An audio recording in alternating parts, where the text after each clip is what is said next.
সাইয়েদনা আদম আলাইহিস সালাম ভুল করলেন, শত শত বছর কাঁদলেন।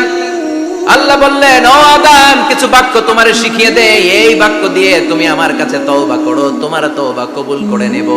সাইয়েদনা আদম বললেন, রব্বানা, পড়েন, রব্বানা যালামনা আনফুসানা ওয়া ইল্লাম তাগফির লানা ওয়া তারহামনা লানাকুনান্না মিনাল খাসিরিন।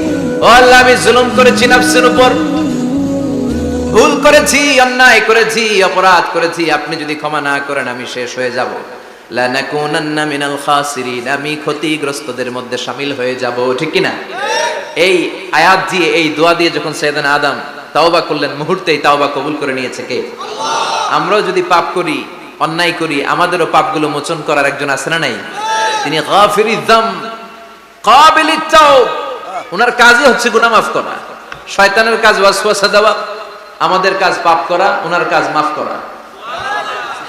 আল্লাহ ডেকে বলে, গোলাম, তোরা যদি পাপ না করতি আর বারবার মাফ না চাইতি, তাহলে তোদেরকে ধ্বংস করে দিয়ে জমিনের বুকে এমন একটা জাতি আমি বানাতাম যারা পাপ করতো আর মাফ চাইতো, আর আমি মাফ করতাম।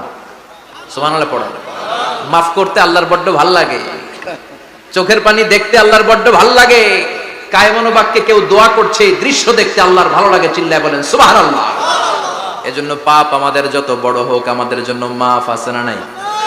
দুইটা সময়ে তাওবা কবুল হয় না। এক নাম্বার হলো বাদাল গারগারা, মালাকুল মাউতকে দেখে ফেলেছেন, রূহ ধরে টান দিবে, তখন তাওবা করলে কবুল হবে।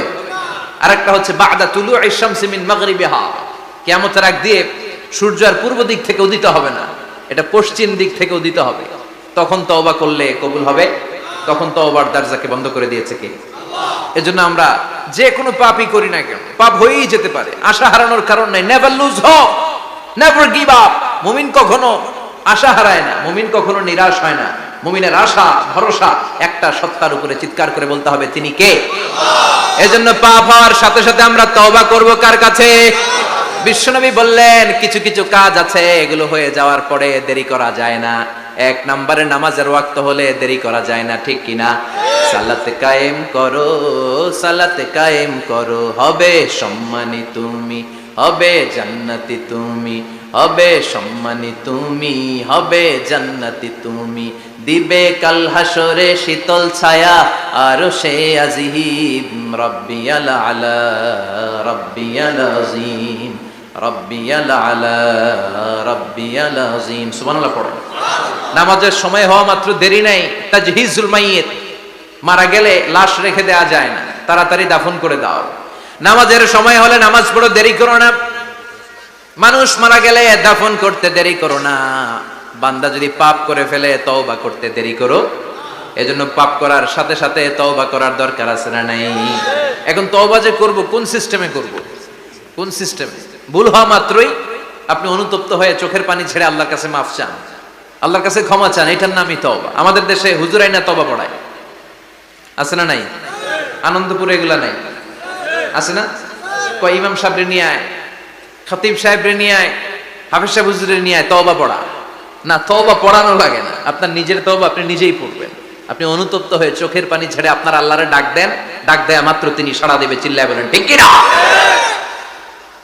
উলামায়ে কেরামরা তওবার 5টা শর্ত আরোপ করেছে। এই 5টা শর্তের আলোকে যদি তওবা করেন, মুহূর্তের মধ্যেই তওবা কবুল করে নেবে কে? আল্লাহ। এক নাম্বার শর্ত হচ্ছে আল ইকরা, acknowledgement. You have to acknowledge that you are the great sinner in the world. এই পৃথিবীর সবচেয়ে বড় পাপী। 5টা শর্তের এক নাম্বার হচ্ছে আপনি স্বীকার জান, আল্লাহ আমার চেয়ে বড় পাপী আকাশের নিচে জমিনের উপরে দ্বিতীয়টা নাই। এমন কোন পাপ নাই যে আমি করি নাই। আমার চেয়ে নাদান, আমার চেয়ে পিশাচ, আমার চেয়ে বড় পাপী দ্বিতীয়টা কেউ। Acknowledge your sin. আপনি আপনার পাপগুলো স্বীকার করেন। Number 1. Number 2, an-nadam, repentance. You have to be repentant for what you have committed from sins. যে পাপ করেছেন এই পাপের জন্য আপনি লজ্জিত হন।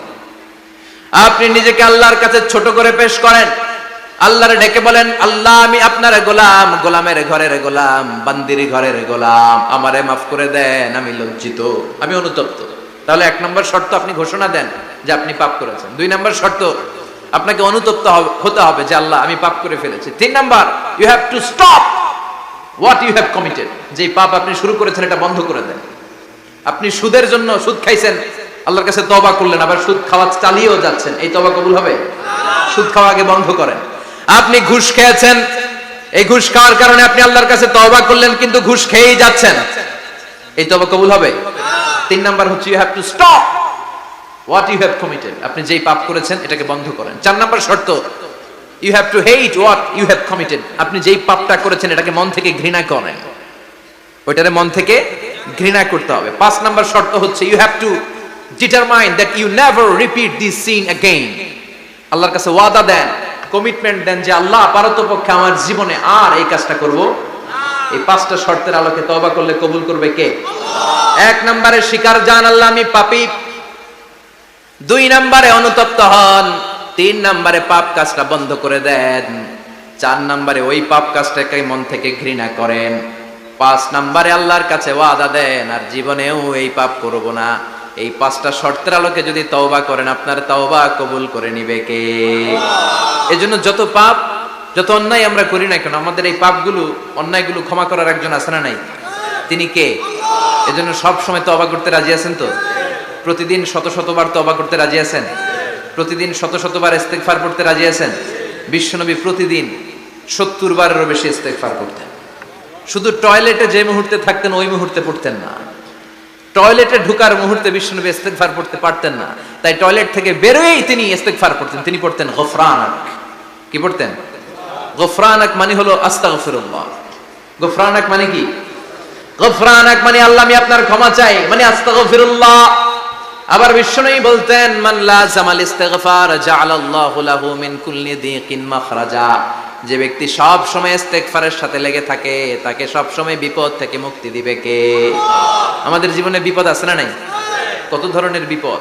যে কোনো সময় অসুস্থ হয়ে যেতে পারি, যে কোনো সময় দুর্ঘটনার কবলে পড়তে পারি, যে কোনো সময় গুম হয়ে যেতে পারি।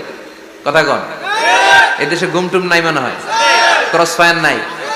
কে কোন সময় গুম, কে কোন সময় নাই, কোনো ঠিক নাই। আল্লাহ বিশ্বনবী বললেন মান লাজিমাল ইস্তিগফার জাআলাল্লাহু লাহু মিন কুল্লি দিকিন মাখরাজা।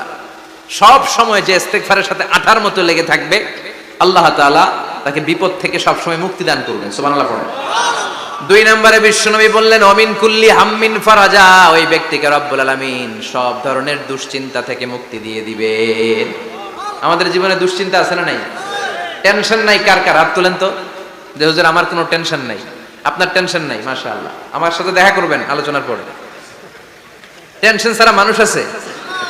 বাসার টেনশন, মরার টেনশন, কবরের টেনশন, ক্যারিয়ারের টেনশন, বিদ্যুৎ বিলের টেনশন, গ্যাসের বিলের টেনশন, বাড়ি ভাড়ার টেনশন আছে না নাই?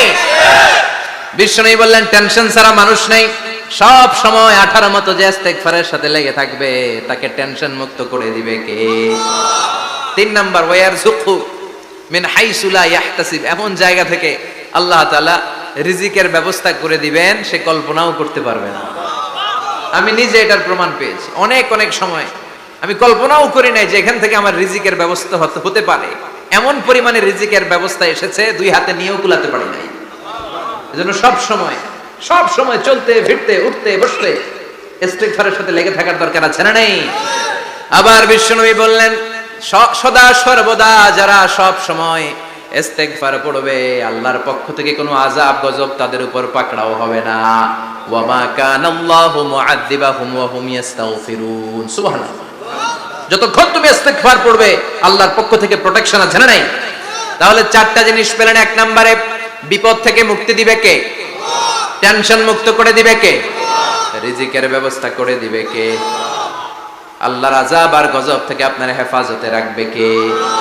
ইস্তেগফার পড়ার 5 নাম্বার ফজিলত হচ্ছে সব সময় ইস্তেগফার করলে আপনি মুস্তাজাবুদ দাওয়া হয়ে যাবেন। কি হয়ে যাবেন? মানে দোয়া করলেই কবুল করবে কে? মুস্তাজাবুদ দাওয়া। এই টার্মিনোলজি, এই পরিভাষাটাকে আজকে প্রথম শুনলেন? জি জি জি। খেয়াল রাখবেন, মুস্তাজাবুদ দাওয়া মানে এমন ব্যক্তি যেই ব্যক্তি দোয়া করতে দেরি কিন্তু দোয়া কবুল হতে দেরি হয়। হাত তুলে দোয়া করতে দেরি, মুহূর্তেই দোয়া কবুল করে নেয় কে? আপনি যদি সব সময় ইস্তেগফারের আমলটা করেন আপনারে মুস্তাজাবুদ দাওয়া বানিয়ে ফেলবে কে? সালাম ফেরানোর পরে কি পড়বেন? নাকি দোয়া করার জন্য পাগল হয়ে যাবেন?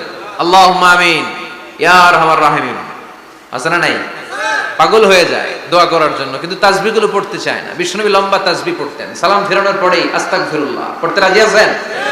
আবার বিশ্বনবী বললেন যে ব্যক্তি পড়বে আস্তাগফিরুল্লাহ আল্লাযী লা ইলাহা ইল্লা হুয়াল হাইয়ুল কাইয়্যুম ওয়া আতুবু ইলাইহি, যুদ্ধের ময়দান থেকে যদি কেউ পালিয়ে যায় তার কোনো মাফ নাই।